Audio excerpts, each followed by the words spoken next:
Assalamualaikum warahmatullahi wabarakatuh. Semangat pagi. Semoga kita semuanya dalam keadaan sehat dan bisa mengikuti pembelajaran uh, meskipun hanya melalui daring. Dan mudah-mudahan pembelajaran hari ini nanti bisa diterima dengan baik. Baiklah, untuk materi kali ini adalah masih tentang penalaran logika, dan hari ini kita masuk ke pembelajaran fungsi pembacaan tabel. Ya, seperti kita ketahui pertama bahwa bentuk tabel itu ada terbagi secara umum menjadi dua, yaitu tabel dengan bentuk vertikal dan tabel dengan bentuk horizontal. Ya, yang biasa kita gunakan adalah contoh tabel dengan bentuk vertikal. Ya, contohnya adalah ini. Jadi ketika bentuk tabel vertikal itu semua judul baris pertama tabel itu ada di atas. Ya, seperti ini ada nomor, kode barang, nama barang, kuantum, jadi vertikal ke bawah. Ini yang biasa kita gunakan, ya, jadi bentuk tabel secara vertikal. Kemudian kalau bentuk tabel yang horizontal, berarti semua judul tabel itu ada di kolom A. Ya, jadi bentuknya adalah mendatar. Ini seperti ini tabelnya. Ya, jadi yang biasa judul ada di baris pertama suatu tabel, nah sekarang ada di kolom A. Semuanya ada di kolom A. Jadi bentuknya adalah mendatar. Nah, melihat dari dasar ini, yaitu bentuk tabel ada terbagi menjadi dua, maka fungsi pembacaan tabel secara umum itu terbagi menjadi dua, yaitu fungsi VLOOKUP dan fungsi HLOOKUP. Ya, jadi ada dua, sekali lagi, fungsi pembacaan tabel ada VLOOKUP dan HLOOKUP. Ya, nah untuk fungsi penjelasan dari fungsi VLOOKUP dan HLOOKUP, ya, sebelum diterangkan detail, ya. Jadi keduanya itu memiliki fungsi yang sama, yaitu untuk mencari berdasarkan kode atau nilai tertentu. Ya, jadi kalau VLOOKUP berarti mencari nilai berdasarkan kode atau nilai tertentu atau yang disebut dengan value secara vertikal, kalau HLOOKUP berarti secara horizontal. Ya, dengan rumus atau bentuk umumnya adalah ini seperti tertera di dalam modul sama dengan VLOOKUP kurung buka, kode value, ring keterangan, urutan, dan jangkauan. Ya, ini langsung saja dipraktekkan di sini. Jadi sama dengan VLOOKUP, kurung buka, ya, di bawah itu ada keterangan, muncul keterangan rumusnya, ya, lookup value. Ya, lookup value itu berarti sama saja kalau saya singkat itu kode value. Ya. Ya, pengertian dari kode value adalah kode nanti yang dijadikan tetapan untuk mencari nilai berikutnya. Biasanya ada di sebelah kiri kolom yang kita cari, ya, di sebelah kiri kolomnya. Jadi sama dengan di sini ada, ini saya langsung terjemahkan saja kode value, berarti lookup value, berarti kode value, kemudian titik koma, ya, kembali ya, nanti sesuai dengan settingan komputer masing-masing. Kalau pakai titik koma, pakai koma ya koma. Titik koma, kemudian tabel array itu berarti sama saja ring keterangan. Ya, kalau berbicara tentang ring itu berarti nanti blok tabel keterangan. Jadi ketika kita mengerjakan menggunakan fungsi pembacaan tabel baik VLOOKUP dan HLOOKUP, mesti nanti ada tabel keterangannya. Ya, jadi tidak cuma satu tabel saja, nanti ada tabel keterangan atau tabel yang digunakan nanti untuk acuan untuk mencari kode atau nilai tertentu itu. Jadi ini berarti saya singkat saja, saya langsung translate saja ring tangan. Ya, terus titik koma, call index number. Ya, berarti urutan kolom. Karena kita menggunakan VLOOKUP, maka di sini munculnya adalah call index number. Tapi kalau kita menggunakan rumus HLOOKUP, itu nanti di situ call-nya itu akan berubah menjadi row index number. Ya, ini yang disebut dengan urutan kolom. urutan kolom dari awal pada tabel keterangan nanti dari awal pengeblokan ya, nanti diterangkan lebih lanjut. Selanjutnya titik koma ring lookup atau jangkauan ya, saya singkat ring lookup itu sama saja jangkauan. Jangkauan itu nanti ada dua nilai ya, jangkauan, yaitu ada bisa diisi true, bisa diisi false. Nah, jangkauan diisi false jika nilai itu sudah pasti. Nilai sudah pasti. Misal nanti ada kode misalkan OTKP, nah itu sudah pasti namanya adalah otomatisasi tata kelola perkantoran. AKL berarti akuntansi dan keuangan lembaga. Nah ini berarti kode-kode yang sudah pasti. Ya, itu berarti nanti isinya adalah jangkauannya diketik saja false.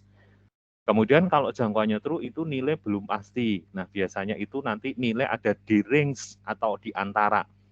Ya misalkan nanti ada nilai dari 10 sampai 100. Nah, ya ketika di suatu rumus VLOOKUP atau HLOOKUP itu untuk nilai itu ada di antara range 10 sampai 100, nah berarti nanti jangkauannya ya itu menggunakan atau ring lookup-nya itu menggunakan true. Ya, oke. Nah, ini kalau sudah di kurung tutup enter. Nah, ini kalau ditranslate ya, rumusnya kalau ditranslate itu semacam ini. Nah, kemudian kalau kita menggunakan rumus HLOOKUP, kita menggunakan rumus HLOOKUP berarti ini tinggal diganti saja, P-nya diganti dengan H, horizontal. HLOOKUP sama kode value, ring keterangan sama. Nah, di sini bukan lagi urutan kolom ya, sesuai yang tadi disampaikan, itu ada row index number. Berarti urutan baris. Ya, urutan baris. Karena kita pakainya HLOOKUP. Terus jangkauan juga sama, ya bisa true ataupun false. Ya, jadi ini secara umum ya, rumus secara umum. Ya, oke. Ya, nah sekarang untuk penerapannya ya, untuk penerapannya ini nanti juga fungsi pembacaan tabel ini akan lebih banyak digunakan di dunia kerja. Jadi selain kemarin ada fungsi if, kemudian ada fungsi string, ya, sifat sel dan VLOOKUP, HLOOKUP ini juga termasuk yang banyak digunakan di dunia kerja. Nah, sebagai contoh, ini ada daftar penjualan disket, ya, ada tabel daftar penjualan disket. Mungkin sekarang ya tidak ada lagi disket ya.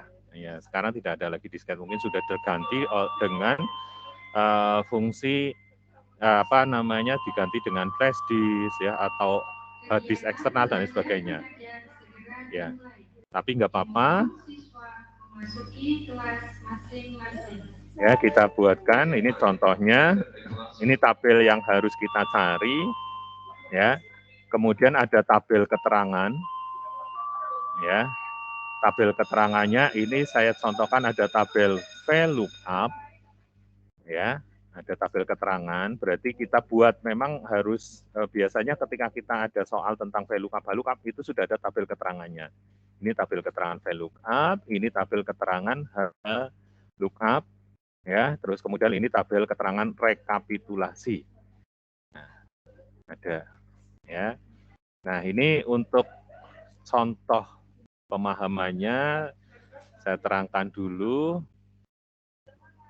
Yang pertama, mencari nama barang.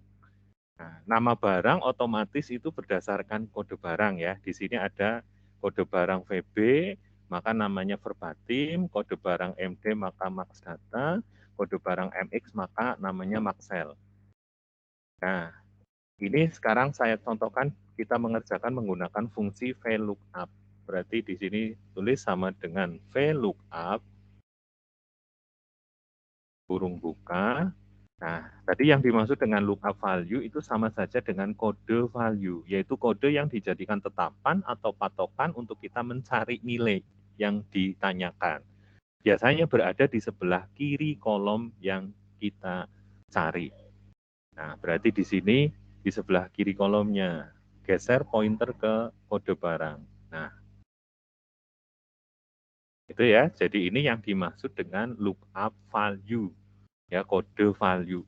Kode yang dijadikan tetapan untuk mencari nilai berikutnya.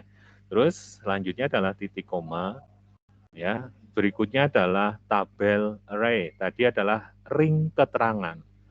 Blok tabel keterangan, ya, blok tabel keterangan dengan awal pengeblokan itu sesuai dengan kode value-nya.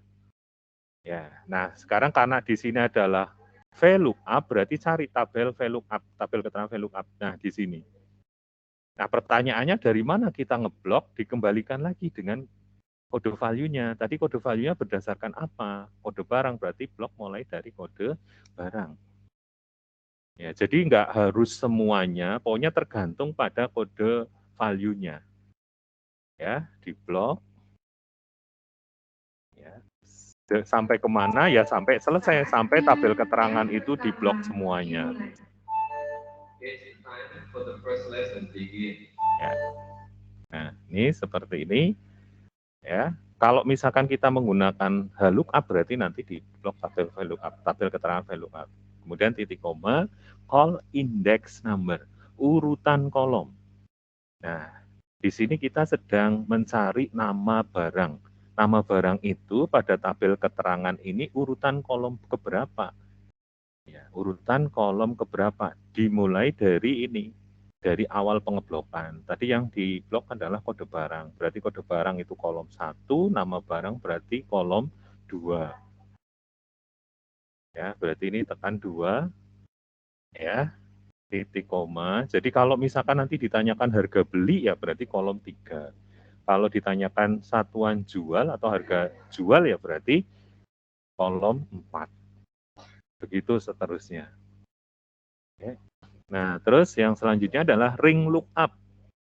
Ya, tadi ring lookup adalah jangkauan. Jangkauan bisa diisi true atau diisi false. Tadi sudah diterangkan, false itu jika nilai sudah pasti, tapi kalau true itu nilai belum pasti. Nah, sekarang dilihat, kalau kodenya VB, nama barangnya apa? Perbatim. MD apa? Max Data. Sudah pasti apa belum? Nah, kalau sudah pasti berarti diisi false. Ya, nah ini kalau sudah langsung kurung tutup. Ya, nah ini selanjutnya adalah tekan enter. Nah, ini jadi sesuai, ya, hasilnya adalah sesuai, jadi verbatim. Gitu ya, paham ya? Nah, sekarang kalau misalkan kita menggunakan rumus HLOOKUP, sama aja, HLOOKUP, kurung buka, kode value, kode yang dijadikan tetapan, berarti geser ke sebelah, ring keterangan, berarti di blok tabel keterangan. Tabel keterangan karena di sini menggunakan HLOOKUP, berarti yang di blok tabel keterangan HLOOKUP. Ya, dari mana kita ngeblok? Ya, dari mana kita ngeblok ya sesuai dengan yang kode value-nya. Nah, ini kode value-nya. Iya. Ya, kemudian titik koma. Ya, selanjutnya adalah row index number. Row, kalau tadi call, sekarang row, karena ini menggunakan HLOOKUP. Urutan baris keberapa nama barang. Kode barang 1, nama barang berarti 2. Sama ya, cuma bentuk tabelnya yang berbeda. Terus jangkauannya juga masih sama karena pasti berarti false. Kurung tutup. Enter. Nah, ini sudah sama. Ya. Oke, jadi itu untuk penjelasan ya cara menggunakan atau cara penerapan penggunaan fungsi pembacaan tabel baik VLOOKUP maupun HLOOKUP. Ya, sama ini untuk mencari jumlah beli, jumlah jual ya. Kemudian laba kotor dan tingkat laba. Nah, ini kalau untuk tingkat laba nanti untuk jangkauannya itu berbeda.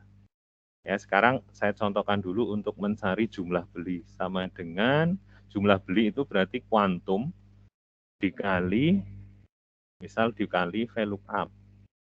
berarti V lookup, kurung buka, kode value masih sama, ya, kemudian titik koma, blok tabel kode barang ini semuanya, titik koma. Nah, kita mencari jumlah beli, harga beli. Ini berarti ada di kolom keberapa, urutan keberapa. Kode barang, nama barang, harga beli berarti urutan ketiga. Titik koma, masih false. Kurung tutup, enter. Nah, ya 30 kali 3.500 ketemunya 105.000. Untuk jumlah jual juga sama dengan kuantum dikali geser pointer, lookup ya, maaf untuk pakai lookup saja, kurung buka, kode barang, titik koma, ring keterangan di blok tabel lookup, titik koma, ya urutan baris keberapa, karena di sini mencari harga jual, berarti urutan baris ke 4, titik koma, false, kurung tutup, enter. Nah, ya jadi ketemunya 4.500 kali 30 ya, 120.000. Nah, laba kotor gampang, cukup jumlah jual dikurangi jumlah beli. Ya. Nah, untuk tingkat laba ini, tingkat laba itu dicari, di sini sudah ada tabel keterangan rekapitulasi atau desam. Tingkat laba dicari berdasarkan laba kotor. Jadi tabelnya tabel yang ini. Nah, nanti untuk tingkat laba itu kan ada, harus isinya adalah apakah labanya rendah, cukup, baik, ataupun tinggi. Nah, di sini ada interval laba yang tadi sudah disampaikan, bahwa ketika ada jangkauan itu ada nilai di antara ya sampai 20.000 itu tingkat labanya rendah, 20.000 sampai 30.000 itu cukup, 30 sampai 40 baik, di atas 40.000 itu tinggi. Nah, ini berarti nanti jangkauannya bernilai atau diisi true. Ya. Sekarang saya contohkan sama dengan, dilihat tabelnya dulu, ini tabelnya bentuknya vertikal atau horizontal. Vertikal berarti lookup. Maaf, vertikal berarti VLOOKUP. VLOOKUP, kurung buka, kode value, ya berdasarkan laba kotor, titik koma, ring keterangan. Nah, di sini kan berdasarkan laba kotor. Berarti tabel mana yang harus diblok? Apakah semua kolom? Ya, nah kembali lagi tadi, ya kode value-nya berdasarkan laba kotor, berarti yang diblok awal pengeblokan itu adalah mulai dari laba atau laba kotor. Jadi tidak semuanya. Itu ya, jadi berdasarkan kode value-nya. Nah, kalau sudah, kemudian titik koma, ya di situ ada call index number, ini call index number, urutan kolom keberapa. Ya, karena ngebloknya mulai dari laba, maka tingkat laba itu masuknya kolom kedua, jadi bukan ketiga. Karena awal pengeblokannya ada di laba. Jadi tekan angka 2, titik koma. Nah, jangkauannya itu apakah true atau false. Tadi kalau false itu nilai sudah pasti, kalau true itu nilai ada di antara. Ini kan sampai dengan, jadi di sini pakainya adalah false. Maaf, true. Karena nilai ada di antara. Kurung tutup, enter. Nah, kita lihat. Nah, hasilnya adalah rendah ya, karena di situ nilai sampai dengan 20 itu, 20.000 itu termasuk rendah. Ya, begitu. Nah, sekarang kalau sudah ketemu semacam ini, kita langsung bisa copy. Ya, sekarang kalian perhatikan copy semacam ini. Nah, kenapa hasilnya salah? Ya, tidak seperti fungsi if atau fungsi sebelum kita masuk ke pembacaan tabel dikarenakan di sini ada sel di luar tabel. Ingat materi terakhir ya, materi terakhir itu tentang sifat sel.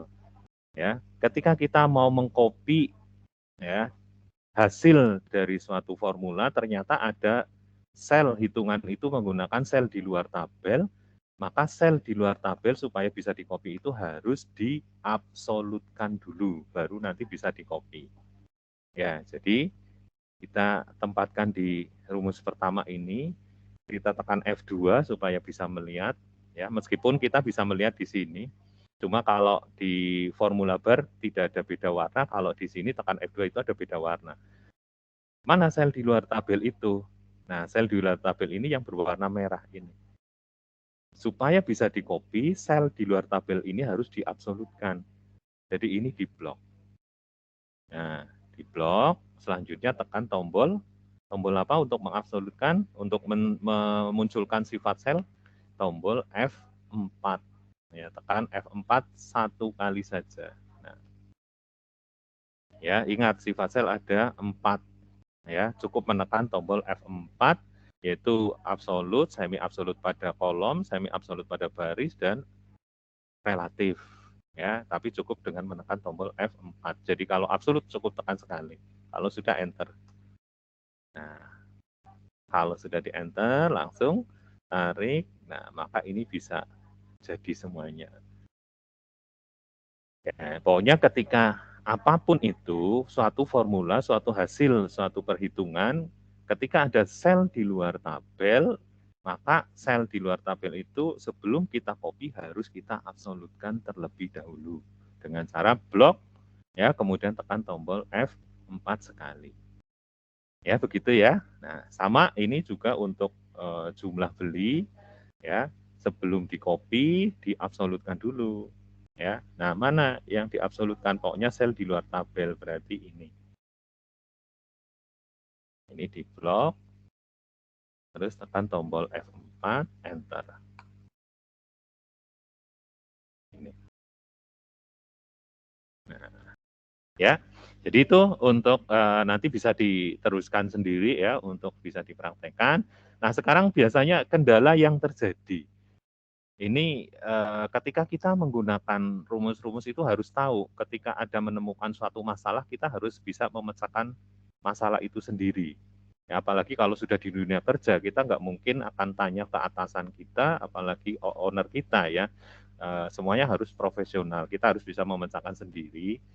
Kadang ketika kita menginput data itu bisa menjadikan kesalahan pada apa namanya data yang kita akan cari kita input. Suatu contoh ya, suatu contoh saja ini contoh.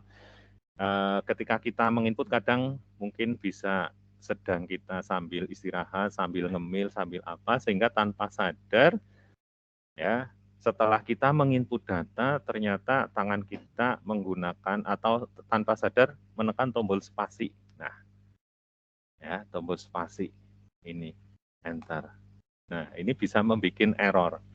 Jadi kalau dilihat kesalahan data itu bisa ada dua jenis, yaitu kesalahan data yang tampak, jelas tampak perbedaannya, terus ada yang kesalahan tidak tampak. Kesalahan yang tampak mungkin ya di kodenya itu harusnya VB tapi nulisnya adalah FB. Ya, nulisnya adalah FB. Enter. Ini nanti akan menjadi masalah semuanya. Di atas VB, di bawah FB. Jadi kita pastikan dulu, kita lihat datanya, ya ketika sudah menginput rumus secara benar, ternyata di enter hasilnya masih salah. Jangan keburu-buru untuk menyimpulkan kalau rumus kita salah, tapi kita lihat dulu data kita sudah benar semua apa belum. Nah sekarang kita lihat coba ini, di sini VB, di sini ternyata FB. Ini namanya yang namanya kesalahan tampak, jelas ya, jelas kelihatan. Ya, nah ini berarti harus diganti. Yang benar yang mana? Oh, yang benar VB, berarti ini harus diganti VB. Nah, selesai masalahnya di situ. Tapi kalau kesalahannya tidak tampak, nah ini yang agak susah. Ya, satu-satunya cara ketika kesalahan itu tidak tampak, kok ini setiap verbatim hasilnya salah. Nah, berarti kesalahannya di kodenya, itu sudah pasti kesalahan di kodenya. Kita lihat di tabel keterangannya dulu, di VB tekan tombol F2. Ya, tekan tombol F2. Tombol F2 itu untuk apa? Memunculkan memunculkan data ya atau memunculkan rumus. Nah, ini F2 sehingga kita bisa mengeditnya. Oh, di sini VB-nya ternyata tidak menggunakan spasi. Spasi kan nggak kelihatan ya, kalau spasi itu jelas nggak kelihatan di ininya. Nah, sekarang kita lihat di tabel utamanya, VB-nya ini menggunakan spasi atau tidak, tekan tombol F2. Oh, ternyata ada spasinya. Nah, ini yang disebut kesalahan tidak tampak. Ya. Nah, bagaimana berarti dihapus dengan cara ditekan tombol backspace. Begitu di enter, semua verbatim pasti hasilnya benar. Nah, ini. Ini yang sering terjadi ketika pengguna Excel ya dibuat pusing oleh kesalahan yang dilakukan oleh sendiri, tapi tidak disadari. Caranya seperti itu. Oke, jadi kembali kesalahan itu ada kesalahan tampak dan ada kesalahan tidak tampak. Ya, kesalahan yang tampak tadi kode sudah beda huruf ya itu beras salah. Ya, kemudian kalau kesalahan tidak tampak dipastikan itu. Ya, tekan tombol F2 pada kode yang kita gunakan, mungkin menggunakan spasi, mungkin ada menggunakan koma, titik, dan lain. Kalau koma titik masih kelihatan, tapi kalau spasi itu yang nggak kelihatan. Ya, begitu ya. Oke, semoga bermanfaat dan semoga kalian bisa memahami materi ini dengan baik dan ketika kalian belum paham, ya nanti pas di pertemuan tatap muka bisa ditanyakan atau ketika kalian membutuhkan jawaban secara cepat silakan untuk wapri Pak Guru ya dengan senang hati nanti untuk bisa menjawab ya semua kesalahan yang dilakukan untuk bisa dibenarkan kembali. Oke, begitu saja dan semoga pandemi segera berlalu, kita tetap diberi kesehatan supaya bisa melaksanakan aktivitas kita seperti biasa ya dan bisa tidak menghambat masa depan kita semuanya terutama kalian ya. Terima kasih, tetap semangat dan sampai ketemu di pertemuan berikutnya. Saya akhiri. Wassalamualaikum warahmatullahi wabarakatuh.